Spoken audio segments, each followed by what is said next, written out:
ASHA workers వీళ్ళు protest చేస్తున్నారు కదా, దాని గురించి ఎంతమందికి తెలుసు?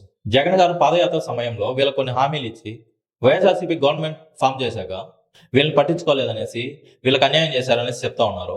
అంతేకాకుండా వీళ్ళు ప్రొటెస్ట్ చేయడానికి మెయిన్ రీజన్స్ వచ్చి వీళ్ళ శాలరీస్ పెంచాలి, అంటే 26,000 వరకు చేయాలి. దాంట్లో సగం అమౌంట్ 10,000 నుంచి 13,000 వరకు వీళ్ళకి పెన్షన్ రూపంలో అందజేయాలి ఆఫ్టర్ రిటైర్మెంట్. అంతేకాకుండా వీళ్ళకి ప్రభుత్వ సెలవులు ఇవ్వాలి, మెటర్నిటీ లీవ్స్ కూడా ఇవ్వాలి, 10 లక్షల వరకు గ్రూప్ ఇన్సూరెన్స్ ని ప్రొవైడ్ చేయాలి గవర్నమెంట్. ఇవి వాళ్ళు మెయిన్ గా చెప్తున్న డిమాండ్స్.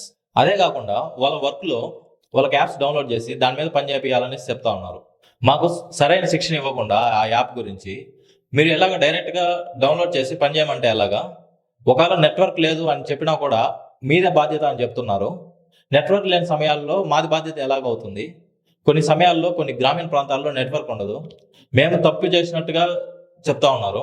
ఇది ఎక్కడ న్యాయం? మమ్మల్ని రికార్డ్స్ పరంగా పని చేపియాలి, లేకపోతే డిజిటల్ పరంగా పని చేపియాలి, ఏదో ఒకటి చేపియాలనేసి వీళ్ళు చెప్తా ఉన్నారు. ఇవి వీళ్ళు ప్రొటెస్ట్ చేయడానికి గల కొన్ని మెయిన్ రీజన్స్. ఇప్పుడు చెప్పండి, జగన్ గారు పాదయాత్రలో ఇచ్చిన హామీలు నెరవేర్చకపోవడం తప్పనిపిస్తుందా, లేక కరెక్ట్ ఎన్నికల సమయంలోనే ఇలాగ చేయడం ఆశా వర్కర్స్ తప్పు అనిపిస్తుందా? Comment your opinion.